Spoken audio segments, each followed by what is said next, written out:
I think that's really fascinating because I do believe there are certain stereotypes around games and gaming. Sometimes we think, oh, this is boys or men's arena. So it's really interesting that people came to your work and it ended up being women and girls who were excited.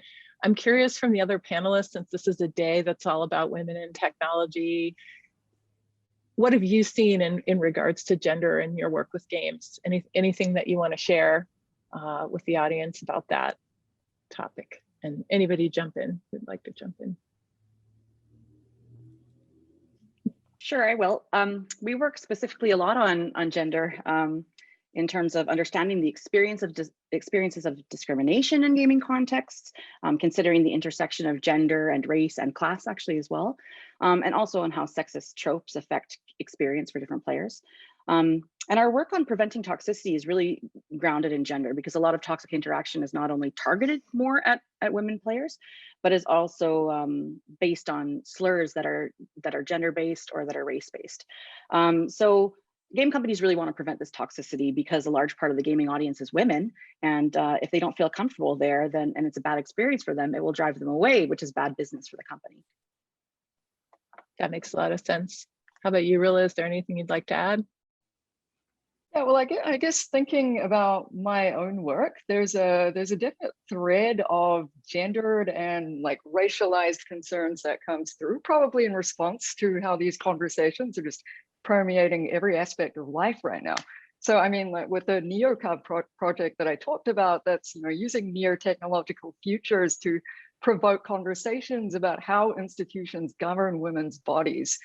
I also have a fledgling project right now concerning arranged marriage, which, by the way, is widely practiced in non-Western countries.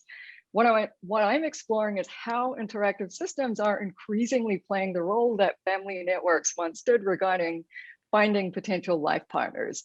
And clearly marriage isn't just a woman's matter, but I want to see these technologies, which are not going away, I want to see them designed from a woman's point of view, because a lot of the design tropes used in the existing platforms in this space, they've just inherited and adopted modalities just because they are the norm, like Tinder's swipe, for instance, rather than them necessarily being an appropriate philosophical or cultural or experiential fit.